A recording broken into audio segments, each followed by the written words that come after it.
Good day. My name is AJ Jackson. I'm a consultant and analyst for Practice Solutions.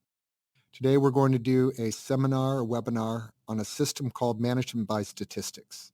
This is a methodology that allows executives the ability to analyze their practice to determine exactly what to focus on so as to grow the practice. This webinar is mainly for executives, ideally owners or practice managers, but it is also applicable to anyone who manages an area. I'll give you a quick little summation about me. My training is as an economist. I've been a consultant and analyst at Silken for 32 years, holding various roles, including managing the training area, the consulting area, and the quality control area. All right. So today we're going to focus on a system called Management by Statistics. Why is this system so important? Well, if you look at the role of an executive, one of its main functions is to analyze the practice to figure out, of all the various things that could be focused on, what could be looked at and worked on that would make a difference in the practice. There are far too many potential projects to focus on, and at times executives get buried and almost paralyzed by the potential things they could work on. Is it cancellations they need to tackle? Do they not have enough new patients or new clients? Is the retention rate low? On and on and on. Most executives, unfortunately, manage by what we call perception, meaning they have this feeling that something is wrong. They want to get into that area and fix it so as to grow the practice. The intent is good. Our problem is the analysis is flawed. And I'll give you an example of this. I was working with a doctor, a pretty successful gentleman. He was doing between $110,000 and $130,000 a month by himself. So pretty smart gentleman. At one point during our tenure, he told me he had too many cancellations. And this can occur. And when it does, you have to roll up your sleeves and get into the area and solve it. And there's a lot that goes on. There are 5 potential areas in a practice that can affect cancellations. So we were going to have to search through each one of those areas, determine which was the problem area. Then we're going to have to get into that area and sort out why it was a problem and then fix it. So a lot of work. And when the work is needed to be done, you have to do the work. But before we jumped into this, I told him, well, let's take a look at the statistics, because he was actually graphing these. He just hadn't looked at it. And do you know, when we looked at the statistics, it turned out he did not have a cancellation problem. Now, why is this a big deal? Well, first of all, we would have wasted an enormous amount of time getting into an area, and that time could have been better spent in many other areas in the practice.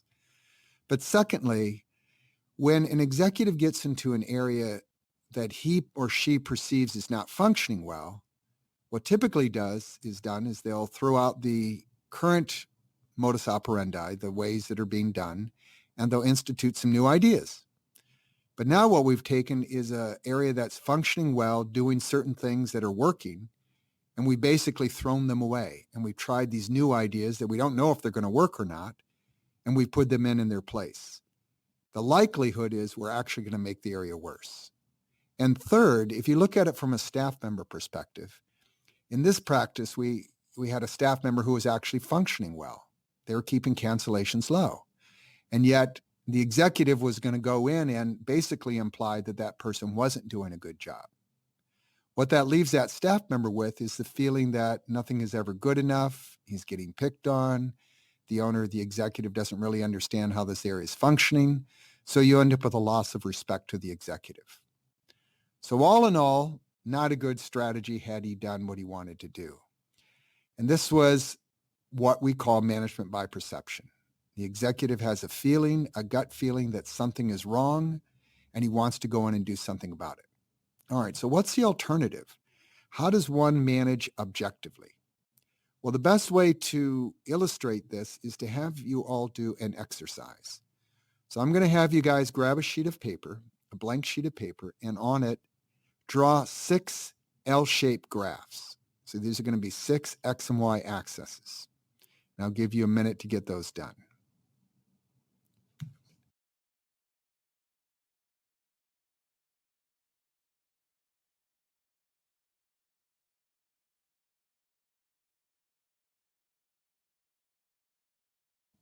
So let's assume this is done now. I'm going to have you label each of these graphs a particular way. Label one of the graphs production.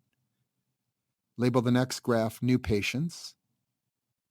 Label the next graph percent kept appointments, and I'll explain what that means in a minute. Label the next graph recall. Label the next graph treatment plan acceptance, and the last graph reactivation. All right, let me explain a few of these terms. Production is production, everyone knows what that is, and new patients, clearly everyone knows what that is. Percent kept appointments, it's a way of tracking cancellations. So you have a certain number of patients on the books for this week. At the end of the week, how many of them actually showed up? That will give you the percentage. The recall is a way of tracking retention. The recall appointment is a very crucial appointment in most practices. The advantage to this appointment is not just the income that is brought in because the appointment is done, but it's the work that is discovered when the doctor does the examination. As they examine the patient, they see additional work that needs to be done. They go over that with the owner or the patient, and the patient then elects to go ahead and do the additional work. Here we have a lot of then extra work done simply because this recall appointment was kept. So it's very important to track that. And one way of tracking it is, let us say the month just ended and there were 100 patients that were supposed to come in for their recall appointment, but only 50 of them showed up. So the recall percentage is 50%. Okay, treatment plan acceptance. There are ways of tracking this, but this is basically the doctor presents the ideal treatment. How much of that is paid for and agreed upon is what this is measuring. And then reactivation means in any practice over time, there will be patients that have fallen through the cracks you haven't seen in a while. The ability of the practice to get these patients back into the practice is what reactivation monitors. All right, so we have these 6 graphs. I'm going to now have you draw an uptrending or downtrending line for each one of these, and I'll explain why we're doing this. For production, make it downtrending, either a straight line drawn down or a zigzag drawn down, but the point is the overall trend is declining. New patients, have it uptrending. Percent kept appointments, have it a flat line close to the top. Mark it 90%, which means 90% of the patients are keeping their appointments, and that's a good range, by the way. For recall, have it uptrending. For treatment plan acceptance, have it downtrending. And for reactivation, have it uptrending. All right. So here's the problem. By the way, this is obviously supposed to be a hypothetical practice. I have no idea what your individual statistics are, so we're pretending you're managing this practice. The production is declining. You have to figure out what's causing the decline. So I'll give you a second to pursue those graphs, preview them, and see what you come up with.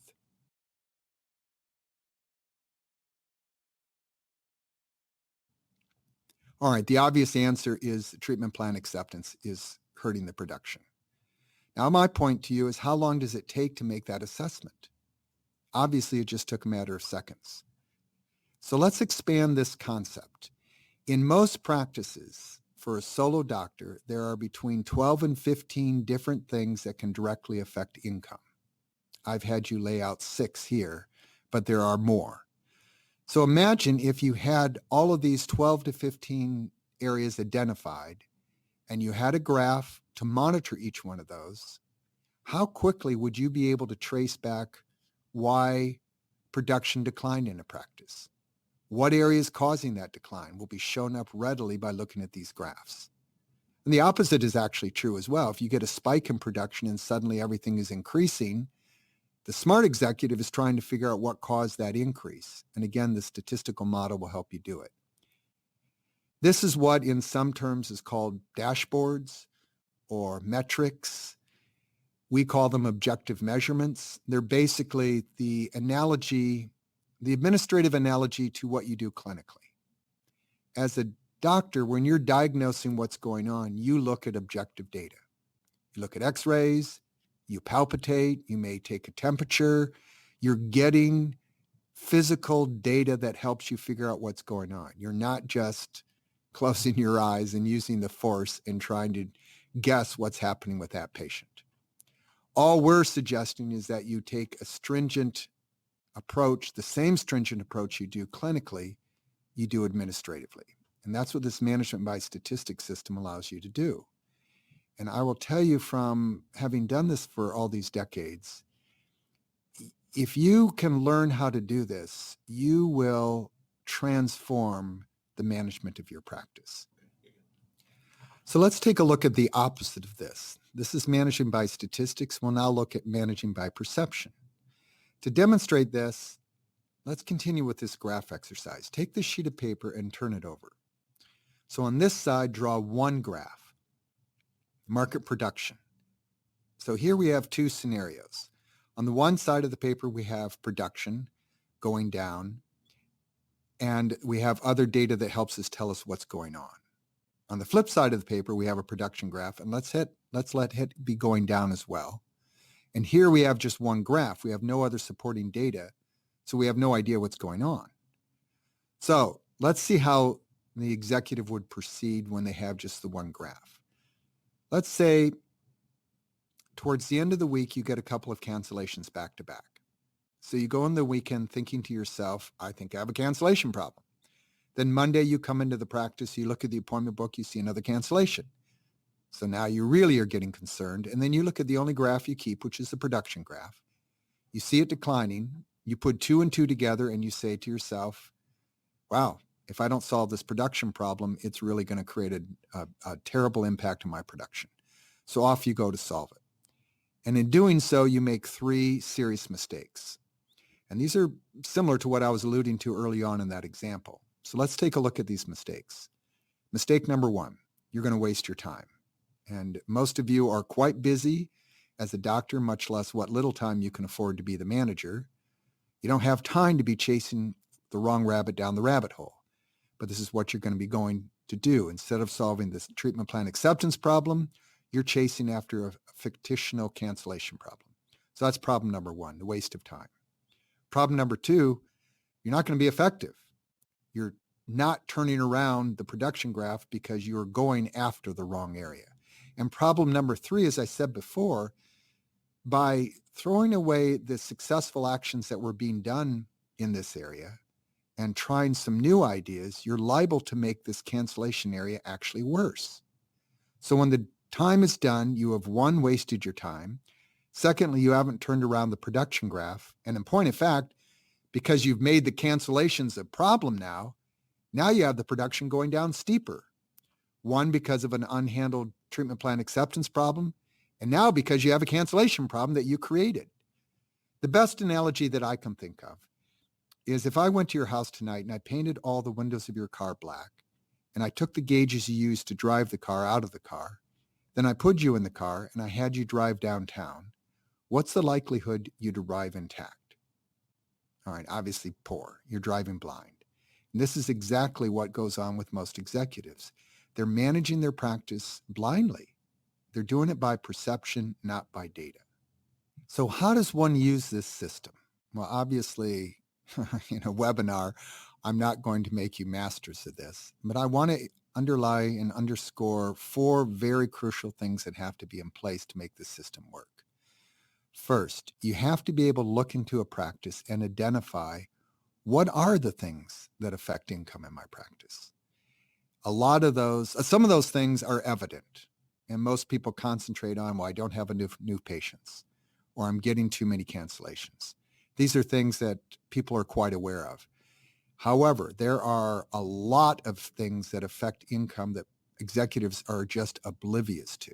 And I can tell you, I've done this for 32 years and working out statistics for all different types of practices. What affects income in a practice can absolutely floor an executive when they really start looking at it.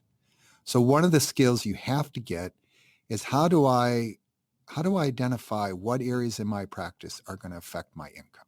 All right, so let's say that step has been done. Now we move to the next step. Now I have to develop a statistic to monitor that area. That is not always the easiest thing to do. Some of these statistics, to be honest, took a couple of years to figure out how to do.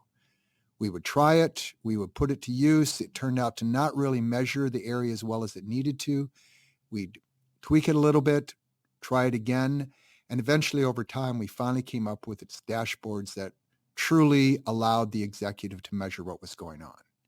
But the next step is you have to create a statistic. The third, you have to develop a range that statistic needs to be in. Why is this important? Let's take something like cholesterol count. If I was told my cholesterol was 300, well, I could be thinking that's a great bowling score. Maybe that's where my cholesterol is supposed to be. Okay, that's obviously silly, but it's silly because you know the range it needs to be at. For the uneducated person, they have no idea whether this is something they need to take action on or not. So once you have the statistic, the next step is you have to know what range it needs to be at to know whether to take action or not. And the fourth, and this is the biggest, you have to know how to fix the area if it's not functioning well. And I will tell you from my experience in working with professionals, there's a lot of missing knowledge in this area. And it makes sense. You guys spend a lot of time getting trained to be a good doctor, but you don't necessarily get trained on what are the best ways of keeping cancellations low. How do I get new patients? How do I keep my retention at a high rate? On and on and on. These things that can affect income in a practice, they're like a mechanic. If the mechanic doesn't know how to fix the, let us say, the carburetor or the water pump, he may know that's the problem, but if he can't fix it, the car still isn't going to run. It's the same thing with you. If you can identify what area needs to be fixed, and the graphs obviously help you figure that out, you still have to know how to fix that area. One of the things that I often do when I work with doctors, when I analyze practices, is we will go through generally 9 to 12 very key parts of a practice, and we'll identify which one of those can they fix and which ones can't they, to assess where they're going to be strong and where they're going to be weak. An executive is only as good as he can fix an area that's not functioning well. When I do analysis of practice, this management by statistics system is one of the systems that I go over. These analyses are pretty in-depth. What we do is we establish what the goals are for the individual practice owner, and they obviously can vary from practice to practice. So once the goals have been established, then the structure of the analysis is to work backwards, figure out what's going to stop the owner from achieving his goals, and then what are the solutions. In many cases, one of the barriers is indeed that the owner or executive is managing by perception, not managing by statistics. So that we have to get into the system and walk through it with the owner to make sure that we've identified where his missing elements are. These analyses that I do, they take about 4 or 5 calls of approximately an hour each. We don't charge for these, and I sort of feel beholden to explain why, because everybody always gets a little nervous that this is too good to be true. The reason we don't charge is this is based on a decision we did and made decades ago. Most consulting companies, when they reach and get out the word out to other people and other practices, they'll do it by going to conventions or putting ads in journals. We decided to take a different approach. Our decision was to just help people for a period of time so they could see what we did. We could demonstrate our competence. Plus, I never know as a company whether we can help somebody until we take a detailed look at their practice. Most companies charge a good amount of money for that. We don't. Where we make our income is when it gets to solutions. A lot of executives want help implementing some of these strategies. And if that's the case, what I do is I put a proposal together for the doctor, walk them through what we would do, what the costs would be, what they would do. And then it's either something that the executive wants to do and feels like it's right for his practice or it's not. These typically are very enjoyable for owners. They get a lot out of it. It gives them a chance to really take a hard look at their practice where oftentimes they haven't had that opportunity to do so. If this is something you're interested in, contact us. There's information on the screen that explains how to get a hold of us. But I will leave you with this. If you want to take your practice to the next step, you're going to have to really have the ability to analyze what's stopping you from getting there. And you have to do it off of data, not perception. Your perception can be flawed and altered by a variety of things. Data is data. It doesn't lie. So I wish you all the best of luck. I hope to talk with you in the future. And thank you very much for attending this webinar.